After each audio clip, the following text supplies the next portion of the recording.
60대 부부, 은퇴 후 한 달 생활비 200만 원으로 충분할까? 당신이 모르는 충격적 진실. 은퇴 후 얼마가 있어야 편안한 노후를 보낼 수 있을까요? 이 질문은 누구나 한 번쯤 해봤을 겁니다. 특히 60대 부부라면 은퇴 후 수입이 크게 줄어드는 상황에서 어떻게 안정적으로 생활비를 마련할지 고민이 크죠. 많은 사람들이 한 달 생활비 200만 원이면 충분하지 않을까? 라고 생각하지만 현실은 결코 그렇게 간단하지 않습니다. 오늘은 그 충격적 진실과 함께 구체적인 사례를 들어 왜 200만 원이 부족할 수 있는지, 그리고 어떻게 준비해야 하는지 이야기를 나누고자 합니다. 첫 번째 사례, 예상치 못한 의료비 지출. 먼저 62세에 은퇴한 김씨 부부의 사례를 살펴봅시다.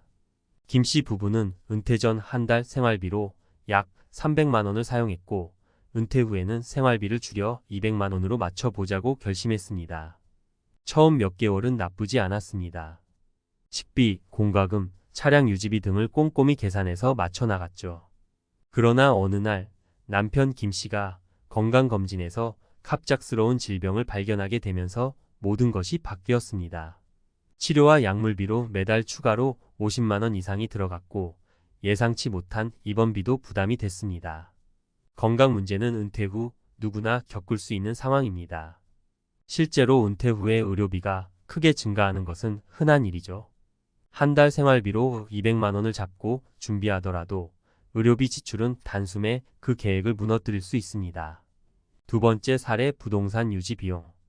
다음으로는 65세에 은퇴한 이씨 부부의 이야기입니다. 이씨 부부는 시골에 작은 집을 하나 장만해 놓고 이 집에서 살면 생활비가 많이 들지 않을 거야 라고 생각했습니다. 생활비 200만 원이면 충분하다고 자신했죠. 하지만 막상 시골 생활을 해보니 예상 밖의 유지 비용이 발생했습니다. 집이 오래되다 보니 매년 수리비가 발생했고, 특히 겨울철 난방비가 상상을 초월했습니다. 여기에 매년 고정적으로 나가는 재산세와 자동차 보험료 등 생각지 못한 고정 지출이 쌓이기 시작했습니다. 시골 생활은 도시에 비해 비교적 저렴하다고 생각할 수 있지만 부동산을 유지하는 비용을 간과하면 안 됩니다. 결국 이씨 부부는 생활비로 생각했던 200만 원을 훌쩍 넘겨 약 300만 원이 매달 필요하게 됐습니다. 세 번째 사례, 예상보다 긴 은퇴 기간. 마지막으로 67세에 은퇴한 박씨 부부의 경우를 들어보겠습니다. 이들은 은퇴 후 최소 20년 정도는 편하게 살 수 있을 거라며 자신만만하게 준비했습니다. 매달 200만 원이면 충분할 거라고 생각하고, 은퇴 전에는 각종 연금과 저축으로 모아둔 돈도 있었습니다. 그런데 박씨 부부가 은퇴한 지 10년이 지나자 생각지도 못한 문제가 생겼습니다.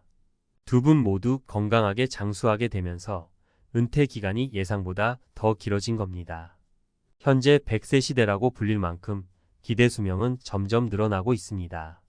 박씨 부부는 은퇴 후 30년 이상을 살아야 할지도 모르는 상황에서 생활비 200만 원으로는 부족하다는 것을 깨달았습니다. 은퇴 후 오랜 기간을 준비하지 않으면 생활비는 계속해서 부담이 될 수밖에 없습니다. 그렇다면 어떻게 해야 충분한 은퇴 생활을 보낼 수 있을까? 위에서 언급한 세 가지 사례처럼 은퇴 후 생활비로 200만 원을 계획하고 준비하는 것만으로는 충분하지 않을 수 있습니다. 예상치 못한 지출이나 장기적인 은퇴 기간을 고려하지 않으면 중간에 재정적으로 어려움을 겪을 가능성이 큽니다. 그렇다면 어떻게 대비해야 할까요? 첫째, 예산을 짤 때 여유를 두는 것이 중요합니다.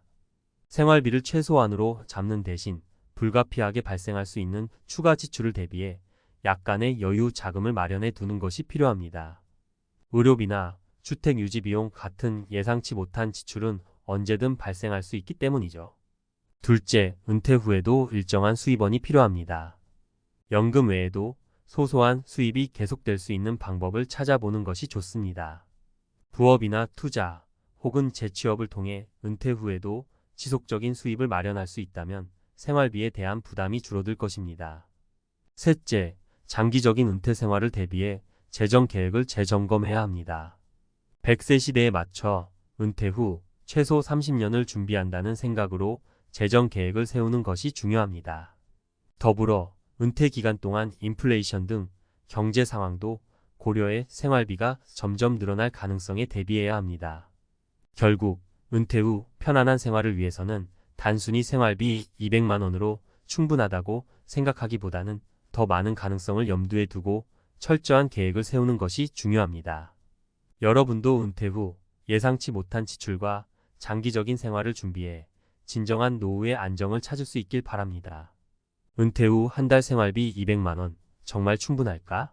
현실적인 대안은 무엇일까? 앞서 살펴본 세 가지 사례를 통해 은퇴 후 한 달 생활비로 200만 원을 책정하는 것이 생각보다 쉽지 않다는 사실을 알 수 있었습니다. 하지만 많은 사람들이 여전히 이 금액으로 충분하지 않냐고 묻곤 합니다. 그래서 이번 칼럼에서는 더 구체적으로 은퇴 후 재정 계획을 어떻게 세워야 하는지, 생활비 200만 원으로는 왜 부족할 수 있는지, 그리고 현실적으로 필요한 대안이 무엇인지 이야기를 나눠보려고 합니다. 현실을 외면한 계획 그 후 폭풍. 은퇴 준비를 할 때 많은 사람들이 범하는 첫 번째 실수는 현재의 생활비를 그대로 유지할 수 있다고 착각하는 것입니다. 직장에 다니던 시절에는 매달 월급이 정기적으로 들어오고 건강보험과 각종 복지 혜택을 통해 예상하지 못한 지출을 어느 정도 커버할 수 있었습니다. 하지만 은퇴 후에는 고정적인 수입원이 끊기기 때문에 생활비를 절약해야 한다는 압박이 커집니다. 대다수의 사람들은 생활비를 줄이겠다고 생각하지만 실제 생활비는 생각보다 줄지 않습니다. 예를 들어 은퇴 후에는 여행을 다니거나 새로운 취미 생활을 시작하려고 하다 보니 초기 몇 년 동안 오히려 지출이 증가하는 경우가 많습니다. 또한 예상치 못한 건강 문제나 집 수리 등의 이유로 큰 돈이 나갈 수 있습니다. 이러한 이유로 은퇴 후 생활비를 200만 원으로 잡는 것은 다소 비현실적일 수 있습니다. 건강 관리에 드는 예상 외의 비용. 은퇴 후 가장 큰 변수 중 하나는 건강 문제입니다. 60대가 넘으면 누구나 나이와 함께 자연스럽게 찾아오는 건강 문제들을 겪게 됩니다. 여기에서 중요한 점은 건강 관리를 잘한다고 해서 의료비가 들지 않는다는 것이 아닙니다. 오히려 꾸준히 건강을 챙기고 관리할수록 정기적인 검사와 예방적 치료에 많은 돈이 들어갈 수 있습니다. 예를 들어 정기 건강검진, 치과 치료, 약물 복용 등은 생각보다 많은 비용이 필요합니다. 단순히 병원에 한번 방문하는 것으로 끝나는 것이 아니라 장기적인 치료나 관리를 요하는 경우도 많습니다. 은퇴 후에도 꾸준히 건강을 유지하려면 이러한 의료비를 생활비에 포함시키고 여유 자금을 마련해 두는 것이 필수적입니다. 은퇴 후 고정 지출은 그대로 혹은 더 커질 수 있다. 또 한 가지 간과하기 쉬운 부분은 고정 지출입니다. 은퇴 후에는 생활비가 줄어들 것이라고 기대하지만 실제로는 고정적으로 나가는 비용이 계속해서 발생합니다. 예를 들어 집을 유지하는 비용, 자동차 보험료, 재산세 등은 지속적으로 나가야 할 비용입니다. 특히 집이 오래된 경우 은퇴 후 몇 년이 지나면 유지 보수 비용이 점점 더 많이 발생할 수 있습니다. 창문 교체, 지붕 수리, 난방 시스템 교체 등은 예상하지 못한 순간에 갑자기 필요한 경우가 많습니다. 이러한 예기치 않은 지출이 발생하면 생활비 200만 원으로는 턱없이 부족할 수 있습니다. 생활비 200만 원으로는 장기적인 노후를 준비할 수 없다. 마지막으로 100세 시대에 접어든 지금 은퇴 후 생활비를 장기적으로 계산하지 않는 것은 매우 위험한 일입니다. 과거에는 기대 수명이 7080세 정도였기 때문에 1020년만 노후 생활을 준비하면 됐지만 이제는 은퇴 후 최소 30년을 준비해야 하는 상황입니다. 은퇴 후 첫 몇 년은 모아둔 자산과 연금으로 버틸 수 있지만 시간이 지날수록 자산은 줄어들고 생활비는 늘어날 가능성이 큽니다. 특히 물가, 상승률 인플레이션을 고려하지 않으면 10년 뒤에 200만 원은 지금의 200만 원보다 훨씬 적은 가치를 지닐 수 있습니다. 이렇게 장기적인 재정 계획을 세우지 않으면 은퇴 후 몇 년이 지나 경제적으로 큰 어려움을 겪을 수밖에 없습니다. 그럼 은퇴 후 어떻게 재정 계획을 세워야 할까? 이제 중요한 것은 현실적인 재정 계획을 세우는 방법입니다. 많은 사람들이 막연히 연금만 있으면 충분하다거나 생활비만 줄이면 된다고 생각하지만 이는 너무 단순한 접근입니다. 은퇴 후에는 더 구체적이고 체계적인 재정 계획이 필요합니다. 그렇다면 어떻게 해야 할까요? 생활비는 여유 있게 설정하라. 단순히 최소한의 생활비로 은퇴 후를 준비하는 것은 위험합니다. 예상치 못한 지출을 대비해 생활비를 여유 있게 잡아야 합니다. 의료비, 고정지출, 물가 상승 등 다양한 변수를 고려해 매달 생활비를 넉넉하게 책정하는 것이 중요합니다. 특히 건강 문제는 누구에게나 발생할 수 있기 때문에 이를 위한 별도의 예산도 필요합니다. 수입원을 다각화하라. 은퇴 후에도 수입이 지속적으로 들어올 수 있는 방법을 찾아야 합니다.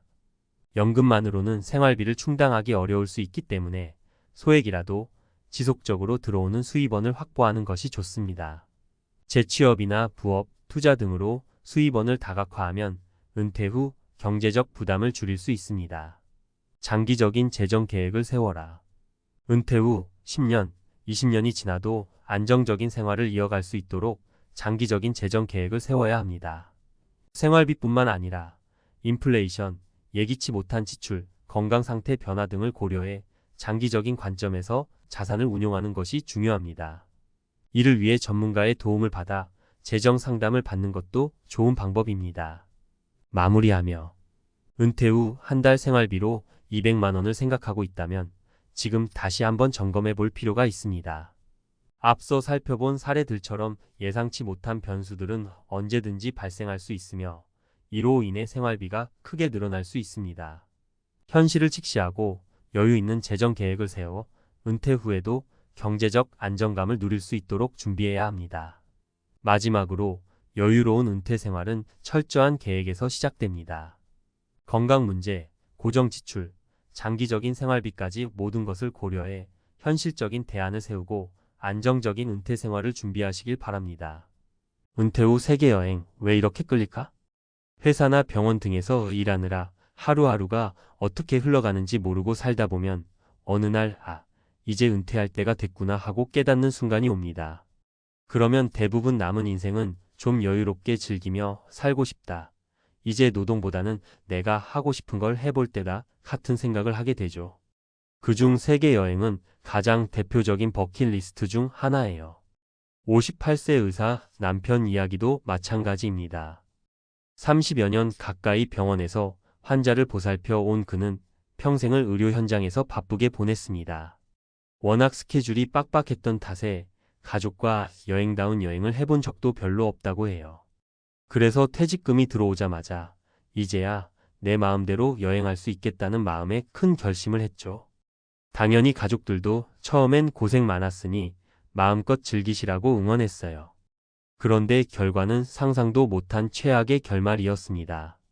그가 어떤 문제를 겪었길래 그런 결론에 이르게 됐을까요? 그리고 그 사례가 주는 메시지는 과연 무엇일까요? 사례 1 재정 파탄을 부른 오랜 꿈의 무게. 은퇴 후 가장 먼저 생각해야 할 문제는 재정이에요. 사실 직장에서 꾸준한 월급이 나올 때는 별다른 고민 없이 생활 패턴을 유지하기 쉽습니다. 또 의사 같은 전문 직종에 계셨던 분들은 경제적으로 어느 정도 여유가 있을 거라 생각하잖아요. 그런데 이 58세 의사도 예상과 달리 재정 위기를 맞았습니다. 그가 저지른 첫 번째 실수는 퇴직금의 대부분을 세계 여행에 쏟아부었다는 점입니다. 물론 몇 달간 전 세계를 돌아다니려면 항공권이니 숙박비니 생각보다 비용이 많이 들죠. 게다가 이미 은퇴했다는 해방감에 여행 중에는 평생 이렇게 즐길 기회가 또 있을까 싶어서 지출이 걷잡을 수 없었던 거예요. 세계 각국을 돌며 맛집을 탐방하고 비싼 액티비티에도 주저없이 돈을 썼습니다. 그 과정에서 그가 전혀 고려하지 못했던 부분이 있어요. 바로 돌아와서 맞닥뜨릴 은퇴 후 일상입니다.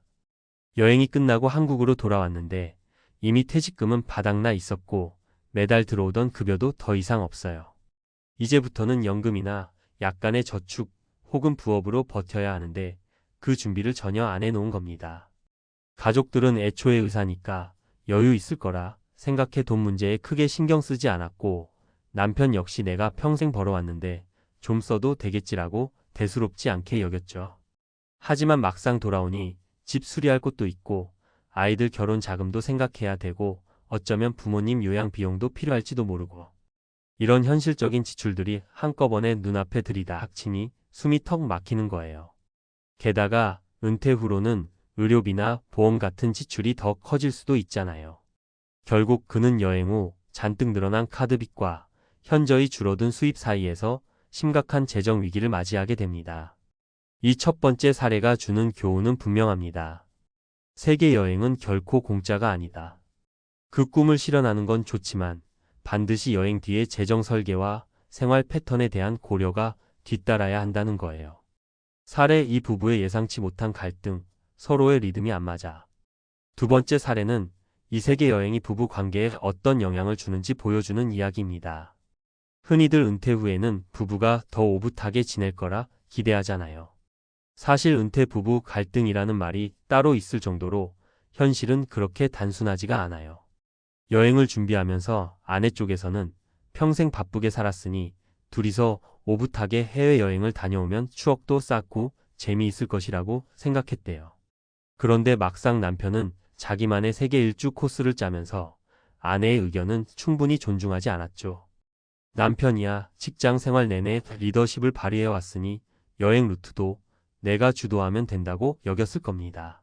하지만 아내 입장에선 내가 무슨 짐꾼이냐, 왜 내 의견은 하나도 안 들어주냐고 불만이 쌓였어요. 해외에서는 낯선 환경에 대한 스트레스가 더 크잖아요. 의사소통도 쉽지 않고 잘 모르던 장소에서 매일 같이 이동해야 하니 조금만 계획이 틀어져도 짜증이 훅 올라옵니다. 그때 옆 사람과 소통이 잘 안 되면 작은 일 하나에도 티격태격하기 쉬워요. 게다가 오랫동안 각자 일하느라 집에서 얼굴 볼 일도 많지 않았던 부부가 갑자기 24시간을 같이 붙어 있다 보니 성격 차이가 여실히 드러나 버린 거예요. 문제는 여행에서 돌아온 후에도 갈등의 여파가 이어진다는 점입니다. 서로의 가치관 차이나 성격적 단점이 한번 드러나면 그걸 다시 감추기도 쉽지 않거든요. 결국 은퇴 후에는 부부끼리 더 돈독해질 수 있다는 기대가 오히려 예민함만 더 키워놓게 되죠. 이 사례에서 우리가 알 수 있는 건 은퇴 후 부부가 함께 여행을 계획한다면 상대방의 의견과 리듬을 최대한 존중하는 자세가 정말 중요하다는 거예요. 여행을 통해 서로 맞춰가고 감정을 나누는 시간이 될 수 있어야지 오히려 갈등이 폭발하는 계기가 되어선 안 된다는 말이죠. 사례 3일로부터의 해방, 그러나 정체성을 잃다. 마지막으로 소개해드릴 사례는 정체성과 관련된 문제예요. 직업이라는 건 생각보다 우리의 자존감과 밀접하게 연결되어 있습니다. 의사, 교수, 공무원, 회사원 등으로 불리면서 느끼던 자부심과 책임감이 은퇴와 동시에 한순간에 사라질 수도 있거든요. 그 58세 의사 남편도 처음엔 이제 병원 일 안 해도 된다. 자유다. 하고 외치며 신나게 비행기에 올랐죠. 그런데 해외 곳곳을 돌아다니다 보니 문득문득 이런 생각이 스치더래요. 내가 지금 누구지? 더 이상 의사가 아닌 내가 이 넓은 세상에서 어떤 역할을 할 수 있을까? 그 전까지는 의사라는 명찰에 자부심을 갖고 살았는데 그걸 내려놓고 나니 자기 자신을 어떻게 정의해야 할지 막막했던 겁니다. 여행 도중에는 이런 고민이 그나마 잊혀질 수도 있어요. 매일 새로운 곳에 가서 풍경을 보고 맛있는 음식을 먹고 흥미로운 체험을 하며 정신없이 지내니까요. 하지만 여행이 끝나면 현실은 피할 수 없습니다. 잠깐의 해방감 뒤에는 이제 뭐하지? 나를 필요로 하는 곳이 있을까? 하는 불안이 엄습합니다. 만일 건강이 좋지 않아 다시 일하지 못하거나 새로운 직업을 찾지 못한다면 삶의 목표를 어디서 찾아야 할까요? 이 세 번째 사례에서 우리는 직업을 은퇴했다는 이유로 나 자신이 사라지는 게 아니라는 사실을 알아야 해요. 은퇴가 아니라 새로운 시작이라고 생각할 필요가 있어요. 그래야만 정체성을 잃지 않고 오히려 이를 떠난 후의 삶에서 또 다른 보람을 찾을 수 있습니다.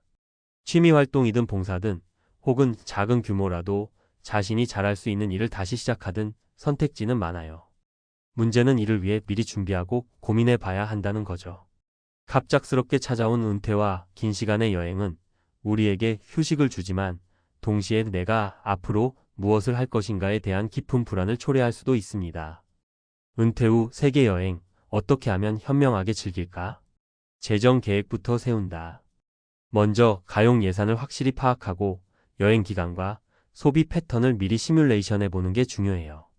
퇴직금 전부를 쓰겠다라는 생각은 정말 위험합니다. 거주지 유지 비용, 월 생활비, 의료비, 각종 보험료, 예비비 등을 꼼꼼히 계산해두지 않으면 나중에 돌아와서 후회하게 될 거예요. 가족과 충분히 소통한다. 부부나 자녀와 함께 사는 경우라면 여행 기간 중 남겨질 가족의 일상도 중요합니다. 또 여행을 혼자 갈지, 함께 갈지, 부분적으로 동행할지 등을 투명하게 논의해 보세요. 가능하다면 여행 중에도 서로 연락을 자주 하고 일정과 에피소드를 공유해 보는 게 좋습니다. 내가 힘들게 번 돈이니 내 마음대로 쓴다라는 태도는 갈등만 키울 뿐이에요. 서로의 리듬, 취향 존중하기.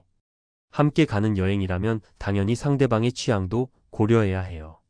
한 사람이 모든 걸 결정하고 이끄는 여행은 갈등을 불러일으키기 쉽습니다. 일정이 빡빡할 때는 휴식 시간을 적절히 배치해주고 식사나 관광 코스도 서로 번갈아 선택할 수 있게 해보세요. 은퇴 후에는 무엇보다 심리적 여유가 중요하니까요. 마음가짐 은퇴는 끝이 아닌 또 다른 시작.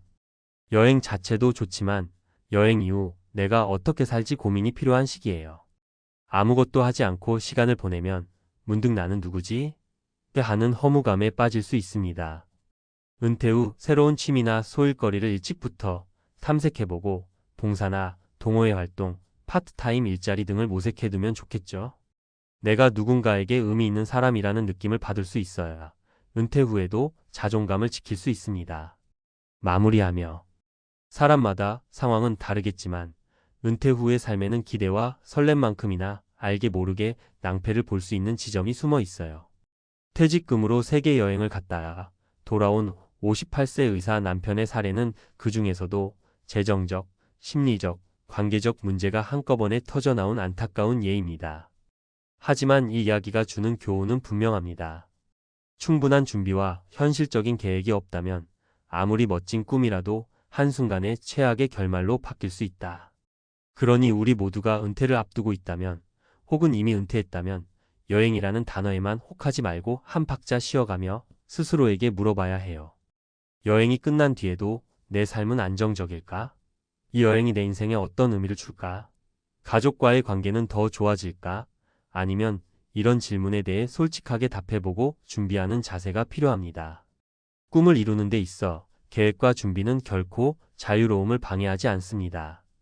오히려 더 오랫동안 그리고 더 평화롭게 꿈을 즐길 수 있도록 도와주죠. 은퇴라는 큰 전환점에서 여러분의 인생 이막이 더욱 풍성하고 행복한 여정이 되길 바랍니다. 여행 자체가 나쁜 건 결코 아닙니다. 단지 무작정 혹은 감정에 치우쳐서 진행하기에는 위험 부담이 크다는 것을 잊지 마세요. 부디 이야기가 은퇴 후 삶을 고민하시는 분들에게 조금이라도 현실적인 도움과 깨달음을 드릴 수 있기를 바랍니다. 아, 퇴직하면 좀 쉬면서 살아야지. 많은 사람들이 이렇게 말합니다. 하지만 막상 은퇴를 하고 나면 쉬는 삶이 달콤하기보다 고달프게 느껴질 때가 많습니다. 특히 기대했던 연금 수령액이 턱없이 부족하거나 갑작스럽게 늘어난 생활비 때문에 막막해지는 순간은 은퇴자들에게 흔한 현실입니다. 통장 잔고는 점점 줄어드는데 다시 일할 생각을 하자니 몸과 마음이 따라주지 않습니다. 어느 날 한 은퇴자가 이렇게 말했습니다. 내가 아무런 준비도 없이 은퇴를 맞았더니 쉬는 삶이 아니라 버티는 삶이 되더군요. 그때 자격증 하나로 내 삶이 바뀔 줄은 몰랐어요.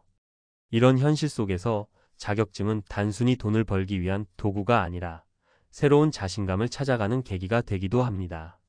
오늘은 은퇴 후 자격증을 통해 다시 삶의 활력을 찾은 사례를 중심으로 은퇴 후의 삶을 준비하는 데 있어 무엇이 중요한지 이야기해 보겠습니다.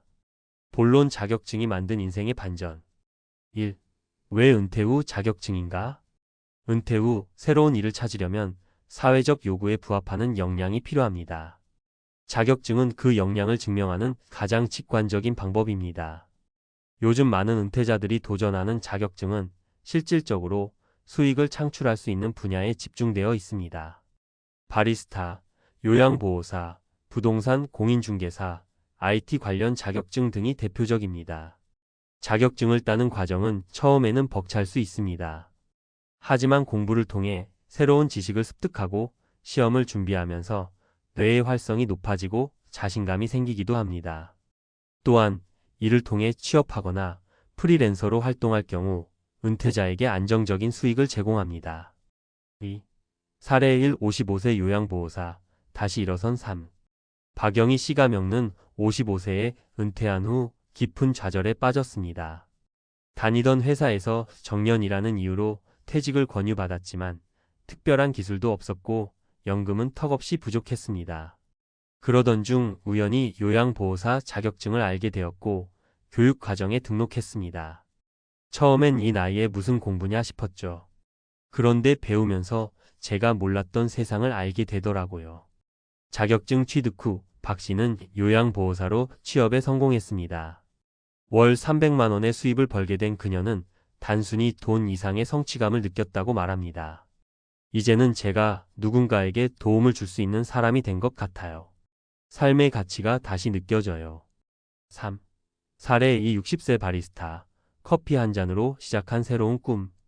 최민호 씨가 겪는 60세에 은퇴 후 오랫동안 무기력한 생활을 했습니다.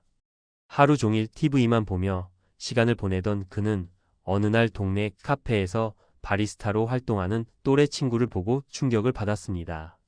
저 사람은 저렇게 활기차게 사는데 나는 뭐 하는 걸까 싶더라고요. 결국 그는 바리스타 자격증 과정을 등록했습니다. 수개월의 노력 끝에 자격증을 따고 지역 카페에서 일하기 시작했습니다. 손님들과 소통하고 커피를 만들며 그는 새로운 즐거움을 찾았습니다. 매달 20만 300만 원 정도 벌고 있어요. 돈도 좋지만 제가 다시 살아있다는 기분이 들어요. 4. 사례 3. 58세 부동산 중개사. 은퇴 후 최고의 선택. 김성준 씨가 겪는 부동산 중개사 자격증을 따기 위해 약 1년간 집중적으로 공부했습니다. 이전 직장에서는 전혀 관련 없는 일을 했지만 부동산은 은퇴 후에도 계속 수익을 창출할 수 있다는 점이 매력적이었습니다. 처음엔 어려웠죠. 하지만 배우면서 흥미도 생기고 스스로에게 기대감이 생겼습니다. 자격증 취득 후 김 씨는 프리랜서 중개사로 활동하며 월 300만 원 이상을 벌고 있습니다. 김 씨는 이렇게 말합니다. 돈을 버는 것도 중요하지만 이 나이에 이렇게 성장할 수 있다는 사실이 제게는 더 큰 기쁨입니다. 결론 은퇴 후 자격증, 새로운 시작의 열쇠. 은퇴 후의 삶은 누구에게나 도전적입니다. 하지만 이를 비관적으로만 바라볼 필요는 없습니다. 위의 사례처럼 자격증은 단순히 돈을 벌기 위한 도구가 아니라 삶의 새로운 활력을 주는 열쇠가 될 수 있습니다. 중요한 것은 도전하는 자세와 꾸준한 노력입니다. 은퇴 후에도 배움과 성장이 가능합니다. 오늘 당신이 내려놓았던 꿈을 다시 꺼내보세요. 그리고 작은 자격증 하나로 큰 변화를 만들어 보세요. 당신의 은퇴 후 삶은 여전히 새롭게 써내려갈 수 있는 여백이 가득합니다. 전문가 칼럼 은퇴 후 삶의 새로운 길을 여는 자격증의 가치? 은퇴 후 다시 시작하기 어렵지 않을까요? 이 질문은 많은 은퇴자들이 자주 던지는 말입니다. 특히 퇴직 후 생활비 압박과 심리적 공허함이 밀려올 때 다시 시작하기 위한 동력조차 찾기 힘들 수 있습니다. 하지만 오늘 말씀드리고 싶은 건 바로 자격증 하나가 얼마나 강력한 전환점이 될 수 있는지에 대한 이야기입니다. 은퇴 후 자격증의 가치는 단순히 수익 창출에 그치지 않습니다. 그것은 자기만족, 자존감 회복, 그리고 삶의 활력까지 되찾게 하는 열쇠가 될 수 있습니다. 자격증으로 열리는 3가지 새로운 문. 1. 경제적 안정. 내 통장에 돈이 다시 쌓인다. 은퇴 후 가장 큰 고민은 수입입니다. 연금이 있더라도 생활비를 충당하기엔 턱없이 부족할 때가 많습니다. 자격증은 이런 경제적 불안감을 해소하는 첫걸음이 될 수 있습니다. 요즘 많이 취득하는 자격증 중 요양보호사, 바리스타, 그리고 부동산 공인중개사는 실질적인 수익을 만들어내는데 탁월한 선택으로 꼽힙니다. 요양보호사 사례. 요양보호사로 활동하시는 분들은 평균 월 20만 300만 원 정도를 벌고 있습니다. 특히 고령화 사회에서 수요가 계속 늘어나고 있어 안정적인 직업으로 자리 잡았습니다. 일을 하며 느끼는 보람도 상당합니다. 누군가에게 꼭 필요한 사람이 되었다는 느낌이 들어요 라는 말을 자주 듣습니다. 바리스타 사례. 바리스타는 정형화된 회사 일과는 다르게 보다 유연하고 창의적인 직업입니다. 특히 지역 카페나 체인점에서 은퇴자, 바리스타를 선호하는 경우가 많습니다. 나이가 들수록 사람들과의 소통이 중요해지는데 바리스타 일은 커피를 매개로 자연스럽게 관계를 형성할 수 있는 장점이 있습니다. 부동산 공인중개사 사례. 부동산 중개사 자격증은 은퇴 후에도 꾸준히 수익을 창출할 수 있는 강력한 도구입니다. 부동산 시장에 대해 배우는 과정에서 경제적 관점도 넓어지고 자격증 취득 후 프리랜서처럼 일할 수 있어 시간 관리도 자유롭습니다. 2. 심리적 안정 삶의 의미를 되찾다. 은퇴 후 우울감이나 무기력증을 겪는 분들이 많습니다. 갑작스럽게 멈춘 사회적 활동과 일상의 변화를 감당하기 어렵기 때문입니다. 이때 자격증 공부는 단순히 새로운 기술을 배우는 것을 넘어 뇌의 활성을 돕고 삶의 목적을 되찾는 데 기여합니다. 예시. 한 은퇴자가 요양보호사 자격증을 취득하는 과정을 이야기했습니다. 처음엔 책을 펼치는 것조차 어렵더라고요. 그런데 공부를 하다 보니 제가 다시 무언가를 성취할 수 있다는 자신감이 생겼어요. 결국 그는 자격증 취득 후 요양센터에 취업해 매일 보람을 느끼며 일하고 있습니다. 뇌 활성화. 특히 은퇴 후 뇌의 활성을 유지하기 위해선 꾸준한 학습과 도전이 필요합니다. 새로운 것을 배우는 과정은 해마와 전두엽을 자극해 기억력과 문제 해결 능력을 향상시킵니다. 단순히 공부 자체가 아니라 목표를 이루는 과정이 주는 성취감이 심리적 안정으로 이어집니다. 3. 사회적 연결 사람들과의 관계 회복. 은퇴 후 고립감을 느끼는 분들도 많습니다. 특히 직장에서의 인간관계가 대부분이었던 분들은 퇴직 후 자연스럽게 사회적 연결이 단절되곤 합니다. 자격증을 따고 새로운 활동을 시작하면 자연스럽게 사람들과의 관계를 확장할 수 있습니다. 바리스타의 경우 커피를 만들고 손님과 대화하는 과정에서 잊고 있던 사회적 연결의 즐거움을 다시 느끼는 분들이 많습니다. 손님과 대화하며 서로의 이야기를 나누는 것만으로도 큰 만족감을 얻는다고 합니다. 부동산 중개사의 경우 부동산 일을 시작하면서 매물을 찾고 고객과 소통하는 과정에서 다양한 사람들을 만나게 됩니다. 퇴직 후 처음으로 누군가와 목적 있는 대화를 나눈 것 같아요 라는 피드백을 받곤 합니다. 자격증 도전의 3가지 핵심 전략. 현실적인 목표 설정하기. 어떤 자격증을 딸지 고민할 때 자신의 흥미와 현재 시장의 수요를 고려하는 것이 중요합니다. 단순히 돈이 될 것 같은 자격증보다는 자신이 잘할 수 있고 꾸준히 지속할 수 있는 분야를 선택해야 합니다. 학습 과정에 적극 참여하기.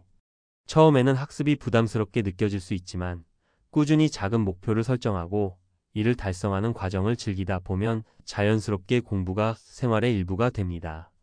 지속적인 네트워킹. 자격증 취득 후에는 이를 활용해 사람들과 연결되는 기회를 만드는 것이 중요합니다. 같은 목표를 가진 사람들과의 만남은 또 다른 도전으로 이어질 수 있습니다. 결론. 은퇴 후에도 배움과 도전은 계속된다. 은퇴 후의 삶은 선택의 연속입니다. 아무런 준비 없이 맞이한 은퇴는 막막하고 힘들 수 있지만 작은 도전 하나가 삶 전체를 바꿀 수 있습니다. 자격증은 그 시작을 여는 강력한 열쇠입니다. 은퇴 후에도 배움과 성취는 가능하며 이를 통해 경제적 안정뿐 아니라 심리적, 사회적 안정까지 얻을 수 있습니다. 여러분도 지금부터 새로운 도전을 시작해보세요. 작은 걸음이 큰 변화를 만들어냅니다. 은퇴는 끝이 아니라 또 다른 시작입니다. 자격증 하나로 새로운 인생을 설계하고 여러분만의 성공 스토리를 만들어 가시길 바랍니다. 당신은 지금까지 가족을 위해 달려오기만 했습니다. 자녀의 교육비, 부모님의 병원비, 매달 갚아야 할 주택 대출까지. 모든 건 가족을 위한 선택이었습니다. 그런데 정작 나를 위한 준비는 해보셨나요? 은퇴 후 빈 통장과 함께 찾아온 건 쓸쓸함과 후회뿐입니다. 이제는 내가 나를 돌봐야 할 때라는 걸 너무 늦게 깨닫고 계시진 않나요? 희생의 대가로 남은 건 무엇인지 50대와 60대를 앞둔 지금이 바로 돌아볼 마지막 기회일지도 모릅니다. 희생만 하다 남은 건 빈 통장. 60년 대생의 처참한 은퇴 후. 은퇴 후 삶을 상상할 때 많은 사람들은 여유롭게 여행을 다니거나 취미 생활을 즐기는 모습을 꿈꿉니다. 하지만 현실은 그리 낭만적이지 않습니다. 특히 50대, 60대의 은퇴를 맞는 사람들에게 은퇴 후의 삶은 준비가 부족한 경우 더 큰 혼란과 좌절을 가져옵니다. 왜냐하면 대부분의 시간이 가족을 위해 쓰였기 때문입니다. 가족을 위해 희생하며 살아온 삶이 자랑스러울 수 있습니다. 하지만 자신을 돌볼 여유를 전혀 갖지 못한 결과 은퇴 후의 삶은 생각보다 고달플 수 있습니다. 이 글에서는 60년 대생 은퇴자들의 현실을 들여다보고 왜 사전에 준비가 필요했는지 이야기하려 합니다. 1. 사례 1 아이들 대학 졸업까지는 희생이 당연했죠. 김영수 59씨는 평생 은행에서 근무했습니다.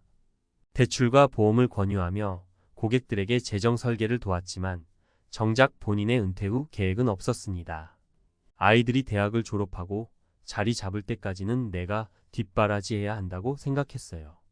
학비 대출도 내 명의로 했고요. 은퇴하면 어떻게든 되겠지 싶었죠. 문제는 김 씨가 58세에 조기 퇴직을 하면서 시작됐습니다. 마지막 몇 년은 대출금 갚는데 급급했고 퇴직금은 남은 대출과 자녀 결혼 비용으로 모두 사라졌습니다. 은퇴 후 기대했던 편안한 삶 대신 매달 생활비 걱정을 하며 경비직 일을 하고 있습니다. 그는 말합니다. 가족을 위해서였지만 정작 내 노후를 희생한 거죠. 그게 이렇게 후회로 남을 줄은 몰랐어요. 이 사례는 우리에게 중요한 교훈을 줍니다. 가족을 위한 희생도 좋지만 자신을 위한 준비를 소홀히 해서는 안 된다는 점입니다. 희생만으로 모든 것이 해결되지 않으며 자신이 무너지면 가족도 결국 힘들어진다는 사실을 잊어선 안 됩니다. 2. 사례 2 부모님 돌보느라 내 노후는 뒷전이었어요. 최정자육 13씨는 자신의 40대와 50대를 떠올리며 그저 부모님 병원비와 간병으로 지나갔어요 라고 말합니다. 자녀들을 키우며 맞벌이를 했지만 부모님을 모셔야 한다는 책임감이 늘 무거웠습니다. 퇴근 후 병원에 들르고 주말에는 시골로 내려가 부모님을 돌보느라 자기 자신을 돌볼 시간은 전혀 없었습니다. 부모님이 돌아가시고 나서야 제 삶을 돌아볼 여유가 생겼어요. 하지만 이미 제 건강도 노후 준비도 망가질 대로 망가져 있었어요. 최 씨는 자신이 한평생 책임을 다했다고 자부하지만 정작 자신의 노후를 책임질 여유는 없었다고 고백합니다. 이러한 상황은 5060대 은퇴 예정자들이 자주 직면하는 현실입니다. 부모님을 모시는 것이 자랑스러울 수 있지만 그 과정에서 자신의 삶을 잃어버리면 노후에는 더 큰 부담이 따릅니다. 결국 부모님을 모시는 동안에도 자신의 노후를 조금씩 준비하는 것이 필요합니다. 3. 사례 3 은퇴 후에도 자식들은 독립하지 않았어요. 박정우 65씨는 최근 퇴직했지만 여전히 두 자녀의 생활비를 지원하고 있습니다. 한 명은 취업준비생이고 다른 한 명은 프리랜서로 수입이 일정하지 않아 부모에게 기대고 있습니다. 그는 말합니다. 제가 힘들어도 아이들만 잘 되면 된다고 생각했는데 그게 쉬운 일이 아니네요. 은퇴 후에도 이 생활이 계속될 줄 몰랐어요. 퇴직 후엔 더 이상 정기적인 수입이 없으니 상황은 더욱 악화됩니다. 그동안 모은 돈이야 조금 있었지만 퇴직 후 몇 년 지나니 거의 다 써버렸어요. 이제는 아이들에게 독립하라고 말하고 싶지만 막상 현실을 보면 마음이 약해져요. 박 씨의 사례는 우리에게 은퇴 후 재정적 독립이 얼마나 중요한지 보여줍니다. 자녀를 돕는 것도 중요하지만 은퇴 후에는 자신의 삶을 우선시해야 합니다. 그렇지 않으면 자녀를 돕던 부모도 결국 스스로를 책임지지 못하는 상황에 빠질 수 있습니다. 어떻게 준비해야 할까? 이제 중요한 건 해결책입니다. 지금이라도 자신의 은퇴를 위해 다음과 같은 3가지를 실천해 보세요. 재정적 독립을 위한 계획. 퇴직 전부터 자신의 지출과 수입을 철저히 분석하고 은퇴 후 고정 수입을 만들 방법을 고민해야 합니다. 연금뿐만 아니라 임대소득, 투자 수익 등 다각적인 수익원을 확보하는 것이 필요합니다. 자녀와의 재정적 경계 설정. 자녀가 독립할 수 있도록 현실적인 도움을 주되 자신의 노후를 침해하지 않는 선에서 지원해야 합니다. 필요하다면 자녀와 솔직하게 대화하여 가족의 재정 계획을 함께 논의하세요. 건강한 삶을 위한 투자. 은퇴 후의 삶에서 건강은 재산보다 중요합니다. 지금부터라도 규칙적인 운동, 건강한 식습관, 충분한 수면을 통해 자신의 건강을 지키는 데 투자하세요. 마무리하며 가족을 위해 희생한 삶이 잘못된 것은 아닙니다. 하지만 자기 자신을 돌보지 못한 결과가 은퇴 후 고통으로 다가온다면 그것은 누구를 위해서도 좋은 선택이 아닙니다. 이제는 자신을 위한 준비를 시작해야 합니다. 50대와 60대의 지금이 바로 후회 없는 은퇴를 위해 행동할 수 있는 마지막 기회입니다. 전문가 칼럼 희생만 하다 남은 건 빈 통장. 은퇴 준비의 현실과 해결책. 여러분, 은퇴 후 삶을 어떻게 준비하고 계신가요? 많은 사람들이 가족을 위해 평생을 바치며 자신의 노후를 뒤로 미루곤 합니다. 하지만 은퇴가 코앞으로 다가온 순간 준비되지 않은 현실은 우리를 깊은 고민과 불안 속으로 몰아넣습니다. 가족을 위해 다 해줬는데 왜 이렇게 힘들까? 라는 질문을 하게 되죠. 이 칼럼에서는 희생만 하다 노후를 잃어버린 세 가지 현실과 이를 극복할 수 있는 구체적인 방법을 전문가의 관점에서 살펴보겠습니다. 1. 준비되지 않은 은퇴가 남긴 것들. 희생의 결과는 빈 통장. 50대와 60대 은퇴를 준비하지 못한 많은 분들이 공통적으로 말하는 것이 있습니다. 아이들 학비, 결혼 비용에 퇴직금을 다 썼다는 이야기입니다. 여러분도 공감하실 겁니다. 하지만 문제는 여기서 끝나지 않습니다. 정작 자신을 위한 노후 준비가 부족해지면서 가족에게조차 의존하게 되는 악순환이 생깁니다. 자신의 상황을 먼저 챙기지 않으면 결국 희생했던 가족조차 더 큰 부담을 지게 됩니다. 아이들에게 교육비를 지원하면서 정작 자신의 연금을 놓친 부모는 나중에 자녀에게 우리 생활비 좀 보태줄래? 라고 물을 수밖에 없는 상황에 처하기도 하죠. 2. 사례에서 배우는 교훈. 앞서 이야기한 세 가지 사례는 은퇴 후의 현실을 너무도 명확히 보여줍니다. 다시 정리해 볼까요? 사례 1. 자녀 학비로 모든 걸 소비한 아버지. 은퇴 후에도 대출과 생활비에 허덕이며 다시 일을 찾는 현실. 사례 2. 부모 간병으로 자신의 노후를 잃어버린 딸. 결국 자신의 건강과 재정까지 무너져버린 케이스. 사례 3. 자녀가 독립하지 못해 노후까지 지원하는 부모. 자녀를 위해 희생했지만 정작 자신은 아무런 준비가 안 된 상황. 이들의 공통점은 무엇일까요? 바로 자신을 우선순위에서 제외한 결과라는 것입니다. 희생은 아름다운 가치지만 희생이 반복될수록 본인의 삶은 점점 작아지고 궁지에 몰리게 됩니다. 3. 은퇴 준비의 새로운 패러다임. 그렇다면 어떻게 해야 이런 상황을 피할 수 있을까요? 은퇴 준비는 단순히 돈을 많이 모으는 것이 아니라 삶의 구조를 재설계하는 것입니다. 다음의 세 가지 접근법을 통해 더 나은 미래를 준비할 수 있습니다. 1. 재정적 우선순위를 정하라. 우리는 항상 가족의 우선순위를 생각합니다. 자녀 교육, 부모 간병, 배우자 지원 등. 하지만 은퇴를 준비하려면 자기 자신을 위한 우선순위를 명확히 정해야 합니다. 퇴직 전부터 연금, 저축, 투자 계획을 세우고 가족 지원을 할 때도 내가 감당할 수 있는 범위를 넘어가지 않도록 해야 합니다. 자녀 교육비를 지원하더라도 자신이 노후에 사용할 최소한의 금액은 반드시 확보해야 합니다. 이 가족과의 대화를 시작하라. 부모와 자녀 모두 서로의 기대치를 솔직히 공유할 필요가 있습니다. 은퇴 이후에는 부모도 자녀도 각자의 경제적 독립을 유지해야 합니다. 이제 너희가 독립할 시기야. 엄마 아빠도 준비를 해야 하거든. 앞으로 서로 돕더라도 우리가 서로 의존하지 않는 방향으로 가자. 이런 대화가 어색할지 몰라도 이는 가족 모두를 위해 필요한 과정입니다. 3. 건강한 삶에 투자하라. 건강은 가장 중요한 자산입니다. 은퇴 후 의료비는 노후의 재정을 가장 빠르게 소진시키는 요인 중 하나입니다. 정기적인 건강검진과 예방적 건강관리를 통해 의료비 부담을 줄이는 것이 중요합니다.